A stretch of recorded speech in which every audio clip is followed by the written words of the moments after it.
माला तो कर में फिरे जीभ फिरे मुख माहे, मनुआ तो चौदिस फिरे यह ते सुमिरन नाय। नमस्कार, स्वागत है आपका हमारे YouTube चैनल संस्कृति रचना में। अगर अभी तक आपने हमारे चैनल को लाइक और सब्सक्राइब नहीं किया तो आप इसको लाइक कर दीजिए, सब्सक्राइब कर दीजिए और साथ ही साथ बेल आइकॉन को दबा दीजिए, जिससे कि हमारी वीडियोस आपके पास तक पहुंचती रहें। हम सब पढ़ रहे थे क्लास 10th की हिंदी पाठ्यपुस्तक क्षितिज में सूरदास के पद, जिसके कुछ भाग हमने पढ़ लिए हैं और आज इसका हम अगला भाग पढ़ेंगे। सूरदास, जिनका जन्म मथुरा के निकट रेणुका नामक क्षेत्र में हुआ था, ये वल्लभाचार्य जी के शिष्य थे।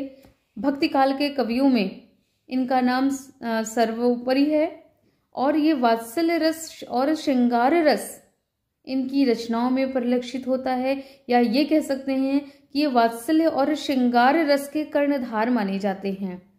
यहाँ पर सूरदास के पद में यहाँ पर गोपियों और कृष्ण के प्रेम का एक मानवीय और सहज वर्णन इन्होंने किया है। और इनमें गोपियाँ जब उद्धव से अपने मन की बात को कह रही हैं, मन की बात को कहने का तात्पर्य, जब उद्धव योग का संदेश लेकर के आते हैं तो गोपियों के मन में जो पीड़ा है, जो व्यथा है, उसको जब वो व्यक्त कर रही हैं, उसी का यहाँ पर वर्णन किया गया है। और आज के इस अंश में हम ये देखेंगे कि गोपियां कृष्ण को उलाहना दे रही हैं, उद्धव के माध्यम से कृष्ण को उलाहना दे रही हैं और कह रही हैं कि ऐसा लग रहा है कि कृष्ण राजनीति में पारंगत हो चुके हैं। राजनीति क्यों कही गई है? कहा जाता है कि राजनीति बहुत खराब चीज होती है। ये अपनों को अपनों से दूर कर देती है, अपनों को भी पराया कर देती है और सिर्फ स्वार्थ सिद्धि में ही इसका पूरा ध्यान रहता है। तो यहाँ पर गोपियों को भी ऐसा लग रहा है कि जैसे राजनीति ने कृष्ण को उनसे दूर कर दिया है। चलिए इस पर हम पढ़ते हैं कि हरि है राजनीति पढ़ी आए, समुझी बात कहत मधुकर की, समाचार का छुपाए। एक अति चतुर हुते पहले ही, अब गुरु ग्रंथ पढ़ाए। यहाँ पर देखिएगा, कह रही है कि हरि है राजनीति पढ़ी आए। गोपियां कह रही हैं उद्धव से कि ऐसा लग रहा है कि कृष्ण राज की नीति को पढ़ लिए हैं। राज की नीति को क्यों पढ़ने की बात कह रहे हैं? कि यानी यहाँ से जब से वो गोकुल से मथुरा गए हैं, उन्होंने राजनीति में पारंगत हासिल कर लिया है, राजनीति में बहुत ही पारंगत हो गए हैं। यानी वो विभिन्न प्रकार के हथकंडों को अपना रहे हैं हमको अपने से दूर करने के लिए। तो हरि है राजनीति पढ़ी आए, समुझी बात कहत मधुकर की, समाचार सब पाए।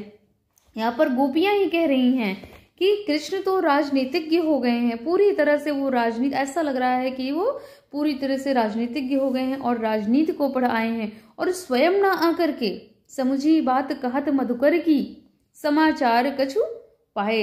यानी मधुकर किसके लिए कहा गया है? मधुकर यानी भौरा है, और यहाँ पर मधुकर कहा गया है उद्धव के लिए, कि स्वयं ना आकर उन्होंने उद्धव को भेज दिया और यहाँ पर बैठे बैठे गोपियों का सारा हाल वो जान ले रहे हैं। समुझी बात कहत मधुकर की, समाचार कछु पाए। यानी उद्धव के माध्यम से वो हमारे बारे में जान ले रहे हैं, हमारा हाल चाल वो जान ले रहे हैं और वो स्वयं नहीं आ रहे हैं। फिर कहती हैं, एक अति चतुर होते पहले ही, गुरु ग्रंथ पढ़ाए। अब गुरु ग्रंथ पढ़ाए। एक अति चतुर होते पहले ही, यानी कि गोपियां कह रही हैं कि कृष्ण तो पहले से ही बहुत ही चतुर थे। यानी एक तो वो पहले से ही इतने चतुर थे और अब तो ऐसा लगता है जैसे गुरु ग्रंथ को भी उन्होंने पढ़ लिया है। फिर बड़ी बुद्धि जानी जो उनकी जोग संदेश पठाए, उद्धव भले लोग आगे के परहित डोलत धाए। अब अपने मन फेर पाई हैं, चलत जो हुते चुराए, ते क्यों अनीति करे आपुन जे और अनीति छुड़ाए। राज धर्म तो यह सूर जो प्रजा न जाही सताए। तो गोपियां यही कह रही हैं कि उद्धव से कहती हैं कि ऐसा लगता है कि कृष्ण बहुत बड़े राजनीतिज्ञ हो गए हैं और पहले तो वो चतुर थे ही, और अब ऐसा लग रहा है कि जैसे उन्होंने गुरु ग्रंथ को भी पढ़ लिया है। यानी बहुत बुद्धि लगा करके, कृष्ण ने बहुत अधिक बुद्धि लगा करके गोपियों के लिए योग का संदेश भेज दिया है, ताकि गोपियां कृष्ण के प्रेम से विरक्त हो करके योग में आसक्त हो जाएं, योग और वैराग्य में आसक्त हो जाएं। तो वो गोपियां कह रही हैं कि कृष्ण तो बहुत ही चतुर निकले, वो तो हमारे लिए योग का संदेश भेज दिए हैं। तो यहाँ पर योग के संदेश भेजने का क्या मतलब होता है? जैसा होता है ना कि योग और भोग दो चीजें, तो प्रेम से विरक्त हो जाए गोपियां और कृष्ण को भूल जाएं। लेकिन क्योंकि कृष्ण जानते थे कि यह संभव नहीं है, वह तो ऊधो की परीक्षा ले रहे थे और ऊधो को वो बताना चाहते थे कि प्रेम ही सर्वश्रेष्ठ होता है। पूरे संसार में अगर कोई चीज है तो वह है सिर्फ प्रेम। तो यहाँ पर क्योंकि गोपियां अपने मन की बात को कह रही हैं, विरह व्यथा को कह रही हैं, इसलिए वो कृष्ण पर विभिन्न प्रकार के आरोप प्रत्यारोप लगाए जा रही हैं।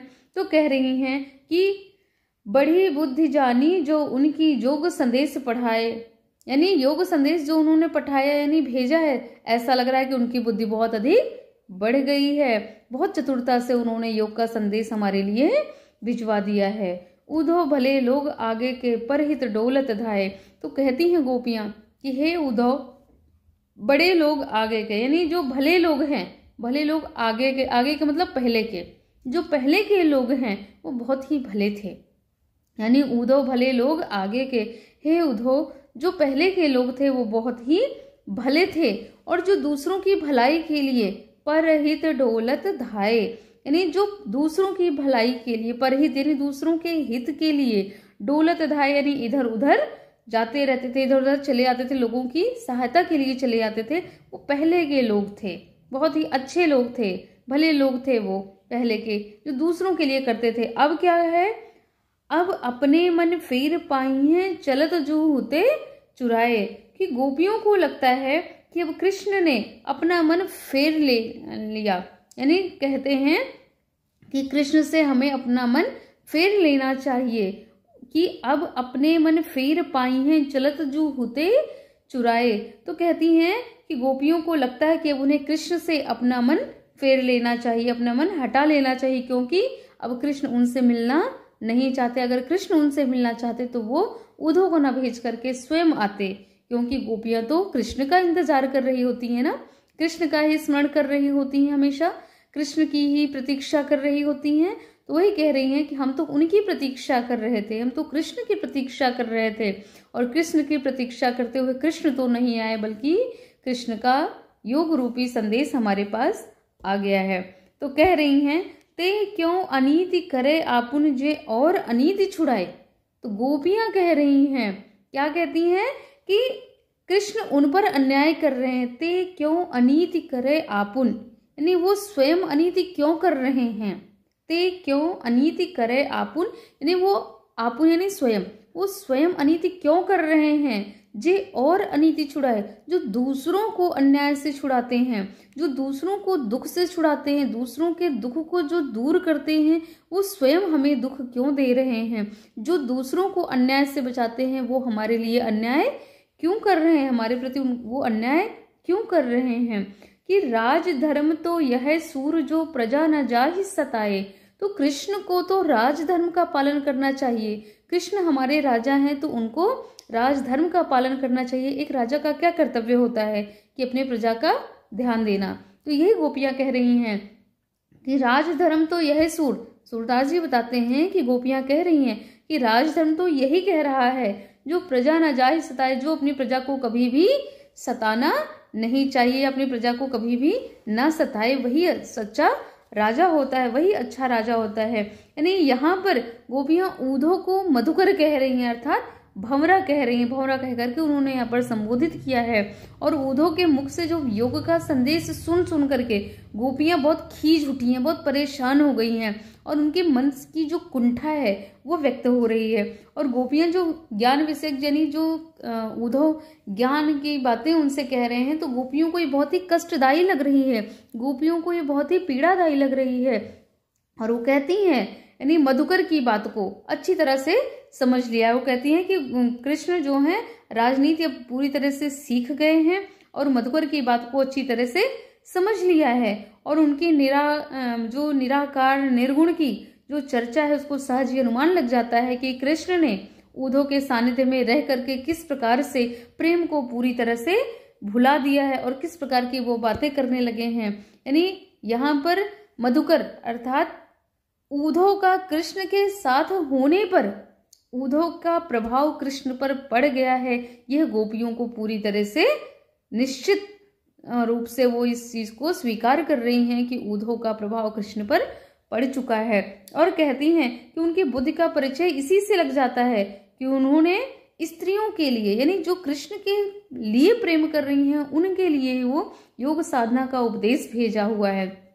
तो गोपी अपनी सखी से कह रही है, यानी आपस में गोपियां बात कर रही हैं उद्धव के सामने, यानी उद्धव के प्रत्यक्ष होकर के वो बात अपनी सखियों से कह रही कि हे सखी, पहले के लोग बहुत ही भले और सीधे साधे थे, जो दूसरों के लिए परहित के लिए, दूसरों के हित के लिए दौड़ते फिरते थे। लेकिन आज क्या हो रहा है, यानी यहाँ पर उन्होंने एक तरह से उद्धव पर परोक्ष रूप से व्यंग कर दिया है कि वे उनके मन, यानी उनका कहना यही है कि गोपियां कृष्ण से इतनी विनती करती हैं कि उनके मन को वो लौटा दे जो उन्होंने चलते समय उनसे चुरा लिया था, है ना। कि कहते हैं कि जो जाते समय, यहाँ से जाते समय उनके मन को चुरा करके अपने साथ लेकर के चले गए थे, बस कृष्ण हमारे उस मन को वापस कर दे, उससे अधिक वो और कुछ भी नहीं चाह रही हैं।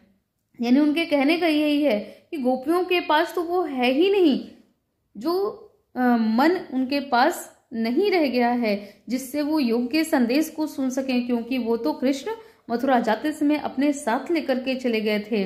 और ये तो आश्चर्य की बात है कि कृष्ण दूसरों को अनीति करने से रोकते हैं, है ना ये लाइन, कितने क्यों अनीति करे आप मुझे और अनीति छुड़ाए। यानी वो गोपियां कह रही हैं कि कृष्ण दूसरों को अनीति करने से रोकते हैं, वे स्वयं अनीति के पथ पर कैसे चल सकते हैं, अनीति की बात वो कैसे कर सकते हैं। तो सूरदास जी कहते हैं कि गोपियां आपस में कह रही हैं कि राजधर्म तो यही है कि एक राजा अपने प्रजा के सुखों का ध्यान रखे, एक राजा अपनी प्रजा को ना सताए। तो गोपियां ये कह रही हैं कि गोपियों को इस तरह से दुखी करके कृष्ण किस प्रकार से राजधर्म निभा रहे हैं, अर्थात कृष्ण किसी भी प्रकार से कोई राजधर्म नहीं निभा रहे हैं, क्योंकि राजा तो हमेशा अपनी प्रजा के हितों का ही ध्यान रखता है।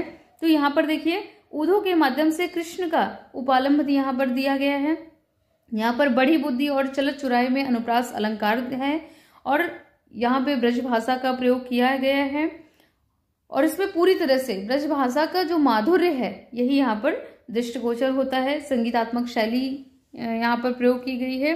तो यहाँ पर कृष्ण और गोपियों के प्रेम की पराकाष्ठा का वर्णन हुआ है, यानी कृष्ण के पास न रहते हुए भी, कृष्ण के साथ न रहते हुए भी गोपियां किस प्रकार से पूरी तरह से कृष्ण के प्रेम में अनुरक्त हैं, कृष्ण के प्रेम में पूरी तरह से उनका जैसे जीवन ही समर्पित हो चुका है, उसका यहाँ पर वर्णन किया गया है। और साथ ही साथ उन प्रेम से श्रेष्ठ उन्होंने योग को न मान करके बल्कि प्रेम को ही श्रेष्ठ माना है। नहीं कह सकते हैं कि प्रेम से श्रेष्ठ उन्होंने किसी चीज को स्वीकार नहीं किया है, और उद्धव के योग के संदेश को पूरी तरह से उन्होंने नकार दिया। यानी उनका यही कहना है कि हमारे पास तो वो मन ही नहीं रहेगा जिस मन से हम उस प्रेम को हटाएं और योग के संदेश को सुने, क्योंकि वो तो कृष्ण हमारे अपने साथ लेकर के चले गए हैं। तो चलिए यहाँ पर सूरदास के पद का ये अंतिम पद यहाँ समाप्त होता है, और विश्वास है कि आपको ये अच्छा भी लगा होगा, समझ में भी आया होगा। आप इसको बार बार सुनेंगे तो आपको बहुत अच्छे तरीके से ये पूरी तरह से समझ में आ जाएगा। तो अगर अभी तक आपने हमारे वीडियो को लाइक और सब्सक्राइब नहीं किया तो आप इसको लाइक कर दीजिए, सब्सक्राइब कर दीजिए, और साथ ही साथ बेल आइकॉन को दबा दीजिए, जिससे इसकी अगली वीडियो में आपके पास तक जल्दी पहुंच जाए। तब तक के लिए धन्यवाद, नमस्कार।